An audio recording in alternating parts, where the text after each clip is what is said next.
ఎక్కువ అత్యధిక సంఖ్యలో మంగళగిరి నియోజకవర్గంలో నివసిస్తున్నారు. అందులో భాగంగానే నాకు కూడా అవకాశం వచ్చింది అని చెప్పి నేను అనుకుంటున్నాను.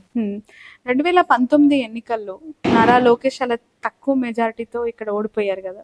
అవును, ఈసారి ఖచ్చితంగా గెలుస్తాననే ధీమా ఆయన వ్యక్తం చేస్తున్నారు. అండ్ మీరు అసలు అభ్యర్థే కాదు, ఎమ్మెల్యే క్యాండిడేటే కాదు అని కూడా సవాల్ చేస్తున్నారు.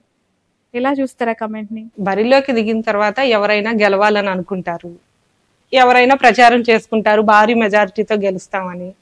అయితే ప్రజలు నిర్ణయిస్తారు ఎవరు గెలుస్తున్నారు అనేది, ఎవరికి ఓటేద్దాం అన్నది వాళ్ళ నిర్ణయం కదా. ఆల్రెడీ ఒకసారి చూపించారు, నెక్స్ట్ టైం వాళ్ళు ఎవరిని నిర్ణయిస్తే వాళ్ళు గెలుస్తారు. అంటే 2019 ఎలక్షన్స్ తర్వాత ఈ 5 ఏళ్ళు కూడా నేను నియోజకవర్గాన్ని అంటిపెట్టుకుని ఉన్నాను, ఖచ్చితంగా ఆ సింపతి అనేది కూడా ఒకటి రేజ్ అవుతూ ఉంటది కదా కాన్స్టిట్యుయెన్సీలో. అదేమైనా ఆయనకి గెలుపుకి అవకాశం ఉందని భావిస్తున్నారేమో, దాన్ని మీరు ఎలా బ్యాలెన్స్ చేసుకోవాలనుకుంటున్నారు? అంటే పదవి లేదని సింపతి వచ్చిందంట అని మీ అభిప్రాయమా? ఓడిపోయారు కాబట్టి వాళ్ళు అధికారంలో ఉన్నప్పుడు ఆల్రెడీ 3 శాఖలకి మంత్రిగా చేశారు కదా ఆయన. మరి ఏ పదవి అనుభవించకుండా ఏమీ రాలేదు. ఇప్పుడు ఏ ఓటు లేకుండానే ఆయన పదవులు అనుభవించేశారు. ఇంకా చిన్న చిన్న పదాలు అవుతాయండి ఇవన్నీ, సింపతి ఇవన్నీ. మేబీ వాళ్ళకి ఆర్థికంగా గాని సామాజికంగా గాని మెరుగ్గానే ఉన్నారు, వాళ్ళకి సింపతి అనే మాటలు సూట్ అవ్వని మంగళగిరి నియోజకవర్గ ప్రజలు కూడా అనుకుంటున్నారు. ఓకే, లావణ్య గారు ఎప్పుడైనా అనిపించిందా గెలిస్తే కేబినెట్ లో మంత్రిగా ఉంటానేమో? నేనైతే ఎక్స్పెక్ట్ చేయట్లేదండి, నాకైతే ప్రామిసులు కానీ ఏమీ చేయలేదు. ఎందుకంటే మా నాయకులు కార్యకర్తలు గెలిస్తే మంత్రి వస్తుందమ్మా అని చెప్తున్నారు కానీ ఓకే నవ్వి ఊరుకుంటున్నారు కానీ అలాంటిదైతే ఏమీ లేదు. ముందున్న టార్గెట్ మాత్రం గెలవాలని. ఓకే, ఎంత మెజారిటీ అని టార్గెట్ గా పెట్టుకున్నారు? మెజారిటీ అనేది ప్రజలే నిర్ణయిస్తారు ఖచ్చితంగా. ఓకే, ఇక్కడ ఆల్రెడీ మీ టికెట్ ఖరారు కంటే ముందు జరిగిన పరిణామాలని మీకు తెలిసి ఉంటాయి. ఒకవైపు ఆళ్ల రామకృష్ణారెడ్డి గారు చాలా స్తబ్దుగా ఉన్నారు, తర్వాత కాంగ్రెస్ లోకి వెళ్ళడం, గంజి గారు తెరపైకి రావటం, మళ్ళీ ఆళ్ల గారు రివర్స్ రావటం, ఇవన్నీ చూసారు కదా. ఆ ఇష్యూస్ అన్ని మీకు ఏమైనా ఇబ్బందులకి గురి చేస్తాయని అనుకున్నారా? ఇప్పుడు స్టెబిలైజ్ అయిపోయిందండి, అందరూ గ్రూప్స్ కూడా లేవు మా పార్టీలో. జనరల్ గా 2-3 గ్రూపులు వర్గాల్లాగా ఉంటాయి. ఇప్పుడు మాలో బాగా యూనిటీ వచ్చేసేసింది. ఇప్పుడు వచ్చింది. ఇప్పుడు అంటే మీరు అన్నారు కదా ఇంతకు ముందు కొంచెం 2-3 ఇష్యూస్, చిన్న చిన్న మైనర్ ఇష్యూస్ ఉన్నా గానీ అవి ఇప్పుడంతా స్టెబిలైజ్ అయిపోయినాయి. అందరూ వాళ్ళే ప్రోత్సాహంగా నన్ను ముందుకు తీసుకెళ్తున్నారు. అందరూ కలిసి నన్ను గెలిపించాలని గట్టిగా నమ్ముతున్నారు. నేను కూడా ఖచ్చితంగా గెలుస్తాను.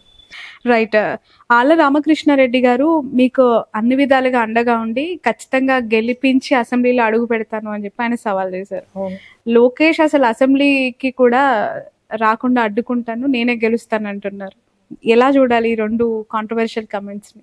ఇప్పుడు ఇద్దరం ప్రచారం చేస్తామండి, ఇద్దరం ప్రజల్లోకి వెళ్తాము. అయితే వాళ్ళ ప్రచారం నచ్చితే వాళ్ళకి ఓట్లు వేస్తారు, మా ప్రచారం నచ్చితే మాకు ఓటింగ్ వేస్తారు. అంటే మేము అప్రోచ్ అయ్యే విధానం అనమాట. ఏది ప్రజలకి దగ్గరగా వెళ్ళి అందుబాటులో ఉంటారా వీళ్ళు క్యాండిడేట్ అనేవాళ్ళు, మనకి ఏ సమస్య వచ్చినా మనం డైరెక్ట్ గా వెళ్ళి పరిష్కరించుకోగలుగుతామా, వీళ్ళు ఓటింగ్ కైనా కనీసం మా దాకా రాగలిగారా ఓటు అడగటానికైనా, అవన్నీ కూడా ఆలోచించుకొని వాళ్ళు ఓటు వేస్తారు. అది మాకే పడుతుందని మేము భావిస్తున్నాం. ఓకే, అంటే ఇప్పుడు టీడీపీ ఒక్కటే కాదు కదా, 3 పార్టీలు కలుపుకొని వస్తూ ఉన్న ఎలక్షన్ ఇది, ఏమైనా భయం వేస్తుందా? టఫ్ ఉంటదేమో నాకు అని? లేదండి, ఎందుకంటే మాకు గ్రౌండ్ వర్క్ గా కొంచెం ఫ్యామిలీ మెంబర్స్ సపోర్ట్ కొండంత ఉందనే చెప్పుకోవచ్చు. పెద్ద ఫ్యామిలీ మాది కూడా, మా మావయ్య గారు కానీ మా అమ్మగారు కానివ్వండి, ఆర్కే గారు కానివ్వండి, అలాగే బలమైన కార్యకర్తలు నాయకులు ఇంకా ప్రజలు కూడా మాతోటే ఉన్నారు. సో అదే మాకు కొండంత అండగా ఉంది. వాళ్ళ నమ్మకం కూడా నేను గెలుస్తానని, నా నమ్మకం కూడా గట్టి నమ్మకం, నేను గెలుస్తాను. ఓకే, తల్లి మనకి ముఖ్య అంటే ప్రథమ గురువు అంటూ ఉంటారు కదా. ఇప్పుడు 2 రకాలుగా, as a mother and as a politician, మీ గురువు మీ మదర్ అనే చెప్తారా ఇప్పుడు? అవును. How she is inspirational to you అంటే ఏం చెప్తారు? తను ఒక మహిళగా ఆ రోజుల్లోనే ప్రాబ్లమ్స్ అన్ని ఫేస్ చేసి ఒక సక్సెస్ఫుల్ పొజిషన్ కి వచ్చింది. సో ఆమెని ఇన్స్పైరింగ్ గా నేను తీసుకొని ఒక అడుగు ముందుకేద్దాం. నేను ఎక్స్పెక్ట్ చేసిన అవకాశం కాదు ఇది, వచ్చిన అవకాశాన్ని ఫస్ట్ ఇన్స్పిరేషన్ నాకు మా మదర్, ఒక మహిళగా అట్లా. ఓకే, ఏమంటారు మదర్ మీ ప్రచారం చేస్తున్నప్పుడు గానీ మీకు ఇచ్చే సలహాలు? సలహాలు అంటే కొంచెం చూస్తానే ఉన్నాను కదండి నేను చిన్నప్పటి నుంచి కూడా. ఇస్తున్నారు మంచి సలహాలు, ఇలా అయితే బాగుంటదమ్మా, అలా అయితే బాగుంటది, ఏదైనా ముందు నువ్వు ప్రాక్టికల్ గా వచ్చేసేయి, ఒకళ్ళ సలహా ఇచ్చిన దానికన్నా కూడా ప్రాక్టికల్ లోకి వచ్చేసావంటే అది వేరు అన్నట్టుగా సలహా ఇస్తారు. ఓకే, ఇప్పుడు మీరు పొలిటికల్ ఎంట్రీ ఇచ్చిన తర్వాత అప్పుడు మీ మదర్ని ఎప్పుడైనా ఇబ్బంది పడి మా మదర్ మాతో ఉండట్లేదు, ఇప్పుడు నేను కూడా ఫ్యామిలీకి దూరం అయిపోయానని సిమిలారిటీస్ అయినా గుర్తించారా ప్రయాణంలో ఇప్పటి వరకు? చిన్న చిన్న ఇష్యూస్ ఉన్నాయి నాకు, వాటిని సరి చేసుకొని ముందుకు వెళ్తారు. ఓకే, అంటే మిస్ అవుతున్న బాధ కావచ్చు, అంటే అప్పుడు మా మదర్ నాతో లేరు, ఇప్పుడు నేను మా ఫ్యామిలీకి దూరంగా ఉంటున్నాను అనే పెయిన్ ఏమైనా అనిపిస్తుంది? ఇంకా లేదండి ఆ స్టేజ్, ఇప్పుడు ప్రస్తుతానికి క్యాంపెయినింగ్ స్టేజ్ లోనే ఉన్నాం కదా. ప్రస్తుతానికి అయితే అది లేదు. అదైతే నేను ఏదైనా చిన్న చిన్న ఇష్యూస్ ఉంటే అది రైజ్ అవ్వకుండానే చూసుకుంటాను. ఓకే, మంగళగిరి నియోజకవర్గం ఇక్కడ రాజధానికి చాలా ఆనుకొని ఉండే నియోజకవర్గం. ఒక రకంగా చెప్పాలి అంటే గవర్నమెంట్ ఫామ్ అయినప్పటి నుంచి ఇప్పటి వరకు ఎదుర్కొంటున్న ప్రధాన అలిగేషన్ రాజధాని భూముల అంశం. ఆ ఎఫెక్ట్ మీ పైన ఎంతవరకు ఉంటుంది అనుకుంటున్నారు? రాజధాని భూములు అనేది కామన్ పీపుల్ అందరిలో లేదండి. సంక్షేమ పథకాలు జగన్ గారు అనేకం ప్రవేశపెట్టారు, రైట్? గవర్నమెంట్ వచ్చిన తర్వాత మీరు ప్రచారంకి వెళ్ళిన తర్వాత మాట ఇచ్చాడు నిలబెట్టుకున్నాడు అని నినాదంతో వెళ్తున్నారు కదా, ఇంకా ఎలాంటి ఇబ్బందులు ప్రజల నుంచి మీకు వస్తున్నాయి, ఏ సంక్షేమ పథకంలో ఇబ్బందులు ఉన్నాయి అని చెప్పి మీరు గమనించారు, గుర్తించారు? సంక్షేమ పథకాలు అందవలసిన వాళ్ళందరికీ అందుతున్నాయండి. ఓకే, ప్రాబ్లమ్స్ అయితే ఏమి చెప్పలేదు ఎవరు. ఏదైనా చిన్న చిన్న ప్రాబ్లమ్స్ నా దగ్గరికి వస్తే దాన్ని ఖచ్చితంగా పరిష్కరిస్తాను. Okay, right. కొత్త మేనిఫెస్టో గురించి ఏమి ఇంప్లిమెంట్ చేయబోతున్నారు ఏంటి అని ఏమైనా ప్రజల నుంచి క్వశ్చన్స్ వస్తున్నాయా మీకు? మేనిఫెస్టో వస్తుంది, త్వరలోనే వస్తుంది. వచ్చిన తర్వాత మాది మాటల ప్రభుత్వం కాదు, చేతల ప్రభుత్వము. గతంలో కూడా మేము మేనిఫెస్టోని అన్ని అమలు చేసిన పార్టీ ఏదైనా ఉందంటే దేశంలో మన వైసీపీ పార్టీయే ఫస్ట్ ప్లేస్ లో ఉందని చెప్పుకోవచ్చు. ఈసారి కూడా మేనిఫెస్టో చెయ్యగలిగిన మేనిఫెస్టోనే అనౌన్స్ చేస్తాము, చేసింది చెప్తాము అని చెప్తున్నాం మేము కూడా అందరికి. ఓకే, గత ఎన్నికల్లో గెలిచిన తర్వాత మంగళగిరి నియోజకవర్గానికి వైసీపీ ఏం చేసింది అని ప్రశ్నించే వాళ్ళకి ఇప్పుడు నెక్స్ట్ ఎమ్మెల్యే, కాబోయే ఎమ్మెల్యేగా మీరిచ్చే ఆన్సర్ ఏంటి? గత ప్రభుత్వంలో ఫస్ట్ 2 years కరోనా తోటి కొంచెం ఇబ్బందులు పడిందండి గవర్నమెంట్. తర్వాత 3 years అభివృద్ధి కార్యక్రమాలు బాగా జరిగినాయి. ఇంకా బాగా డెవలప్మెంట్ చేయడానికి నేను కూడా ప్రయత్నం చేస్తాను. అంటే ప్రతి నియోజకవర్గంలో ప్రత్యర్థులు ఎమ్మెల్యేలు ఒకసారి లేదంటే కొత్తగా వచ్చే వాళ్ళు కమ్యూనిటీ బేసెస్ తీసుకొని టికెట్ దక్కించుకునే వాళ్ళు ఉంటారు, కానీ మీ ప్రత్యర్థి చాలా కాంట్రవర్షియల్ అండ్ ఐబాల్ అటెన్షన్ ఉన్న టీడీపీ అధినేత చంద్రబాబు నాయుడు గారి కుమారుడు లోకేష్ గారు చాలా బలమైన ప్రత్యర్థి, నా పోటీ ఎంత ఇబ్బందిగా ఉంటుందేమో అనే అభిప్రాయం కానీ భయం కానీ వేస్తోందా మీరు ఫీల్డ్కి వెళ్ళినప్పుడు?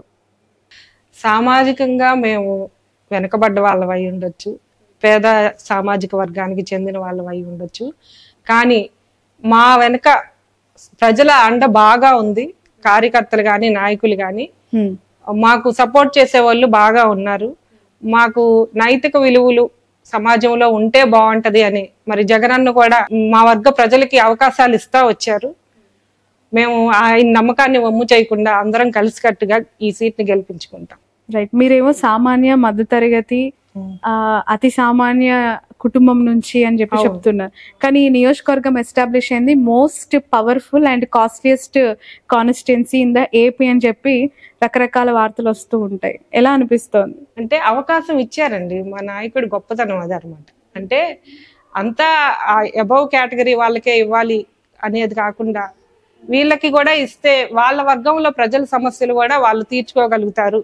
ఆల్రెడీ ఇప్పుడు ఇక్కడ ఎస్టాబ్లిష్మెంట్ అయ్యున్న ఆ రూట్ లోనే వెళ్తున్నారు. దీన్ని తుడిసేసేసి కొత్తగా ఏదో వేరే ఇక్కడ వాళ్ళందరినీ పంపించేసేసి కొత్తగా వేరే ఏదో కొత్తగా చేద్దామని కాదు, ఇక్కడ ఉన్న వాళ్ళని డెవలప్ చేద్దామన్న ఆలోచన. Okay, right. లావణ్య గారు, జగన్మోహన్ రెడ్డి గారిని మొదటిసారి కలిసినప్పుడు ఆయన మీతో మాట్లాడిన సంభాషణ ఏంటి, ఏం చెప్పారు, గెలుపుపై ఎలాంటి ధీమా ఇచ్చారు? నీ నియోజకవర్గంలో అవినీతి రానికుండా చూసుకోమ్మా, నువ్వు గెలుస్తావు అని చెప్తారు. ఓకే, మీ గెలుపుకి తాడేపల్లి ఆఫీస్ అవ్వచ్చు, జగన్మోహన్ రెడ్డి గారి సపోర్ట్ అవ్వచ్చు, ఎలా ఉంది? అంటే డైరెక్ట్ గా అధిష్టానం కాకపోయినా ఇక్కడ మాకు లోకల్ ఎమ్మెల్యే గారు కానివ్వండి, మా మామగారు కానివ్వండి, మా అమ్మగారు కానివ్వండి, పార్టీ కార్యకర్తలు, నాయకులు వీళ్ళందరూ సపోర్ట్ బాగా ఉంది. ఆ సపోర్ట్ తోటి ముందుకు వెళ్తున్నాం. ఓకే, ప్రధానంగా మీరు యాజ్ ఏ విమెన్ పొలిటీషియన్ గా ఇప్పుడు బరిలో నిలిచారు మంగళగిరి నుంచి. ఇక్కడ మహిళల నుంచి ఏమైనా సమస్యలు గుర్తించారా ఈ కొద్దిపాటి కాలంలో ప్రచారం చేస్తున్నప్పుడు? మహిళలకి సంక్షేమ పథకాలు చాలా ఉన్నాయండి. మొన్న నేను చేయూత ప్రోగ్రామ్ కి కూడా వెళ్ళాను. అయితే అన్ని సంక్షేమ పథకాలు కూడా బాగా అందుతున్నాయి అని చెప్పారు వాళ్ళని అడిగితే. ఇంకా ఏమైనా నా దృష్టికి వస్తే వాటిని ప్రభుత్వం దగ్గరికి తీసుకెళ్ళి. మీకైతే ఏం గుర్తించే అంత పెద్ద ఇష్యూస్ ఏం కనిపించలేదా? దాదాపుగా అన్ని కూడా ప్రభుత్వం అన్ని బాగా చేస్తుంది. సంక్షేమ పథకాలు ఇస్తున్న సంక్షేమ పథకాల గురించి కాదు, కొత్తగా మహిళలు ఏం కోరుకుంటున్నారు? అమ్మ మాకు ఇది కావాలి, లేదంటే మాకు ఇంకా ఇలా చేస్తే బాగుండు అనే వినతులు ఏమైనా వచ్చాయా అని అడుగుతారు. అలాంటివి ఇంకా ఏం రాలేదు. అన్ని మాకే చేసి పెడుతున్నారు. మా జగన్ అన్న మా పెద్ద కొడుకులాగా మా కుటుంబంలో అన్ని సమస్యలు కూడా ఆయన తీరుస్తున్నారు. ఆయనకే ఓటేస్తాం అని చెప్తున్నారు. రైట్. చాలా సాదా సీదా లైఫ్. నేను ఎంటర్ అయినప్పటి నుంచి మీ ఇంట్లో అబ్జర్వ్ చేస్తే లైక్ ఒక పొలిటీషియనల్ ఫ్యామిలీ ఉండాల్సిన ఆ స్టేషన్ నాకంటే కనిపించట్లేదు. వెరీ కామన్ లైఫ్ లీడ్ చేస్తూ ఉన్నారు. మీ మదర్ని చూసాను, మిమ్మల్ని చూసాను. ఎలా పాసిబుల్ అయింది? అంటే ఇంత డౌన్ టు ఎర్త్ ఉండడం, లేదంటే వచ్చిన అందరూ డైరెక్ట్ ఎంటర్ అయిపోతున్నారు ఇంట్లోకి, ఎవరు ఆపే వాళ్ళు కూడా లేరు. 3 generations ఒకే ఫ్యామిలీలో ఒకే ఇంట్లో. ఎలా చూడాలి? మనం ఎంత ఎదిగినా గానీ ఎక్కడి నుంచి వచ్చామన్నది గుర్తు పెట్టుకోవాలి. కామన్ గా ఉండి కామన్ పీపుల్ తో కలిసిపోతే వాళ్ళ బ్లెస్సింగ్స్ కూడా ఎప్పుడు ఉంటాయి. వాళ్ళు మనతో కలిసిపోతారు. మనం ఒక పొజిషన్ కి వెళ్ళాలనుకున్నా గానీ వాళ్ళ సపోర్ట్ కూడా మనకి రిసీవ్ చేసుకుంటామని మా నమ్మకం.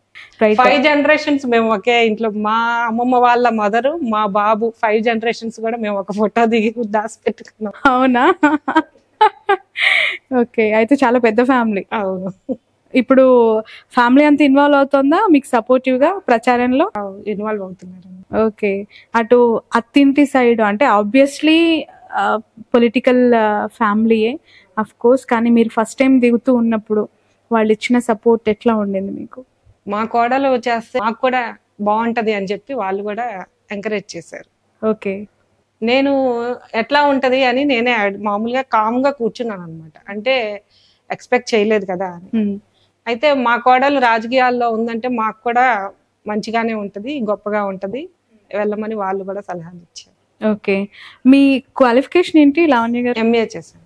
ఓకే, ఇక్కడ నాగార్జున యూనివర్సిటీ. మొత్తం మీ ఎడ్యుకేషన్ అంతా కూడా ఇక్కడే జరిగిందా? మంగళగిరి, గుంటూరు, విజయవాడ చుట్టుపక్కల ప్రాంతాల్లోనే జరిగింది. ఓకే, మీ అమ్మగారు మీకు ఎంత ఏజ్ ఉన్నప్పుడు ఎమ్మెల్యేగా ఉన్నారు?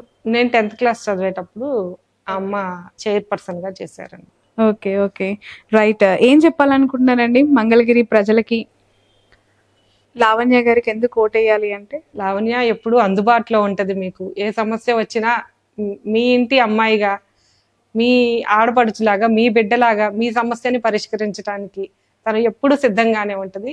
మంగళగిరి సమగ్ర అభివృద్ధే లక్ష్యంగా ప్రజలందరూ తన తోబుట్టువులు చేసుకొని ముందుకు సాగుతుంది. మీ సహకారం కూడా నాకు అవసరం. ఇప్పుడు ఆపరేషన్ లేకుండానే మోకాళ్లకు ప్లాస్మా ట్రీట్మెంట్. మీ ఆర్థోపెడిక్ సమస్యలన్నిటికీ రోబోటిక్ టెక్నాలజీ ద్వారా తక్కువ ఖర్చుతో శాశ్వత పరిష్కారం. Free consultation. ప్రతి ట్రీట్మెంట్ పై 20% డిస్కౌంట్. ఈ ఆఫర్ కొద్ది రోజులు మాత్రమే. త్వరపడండి. V9 hospitals 9281465842.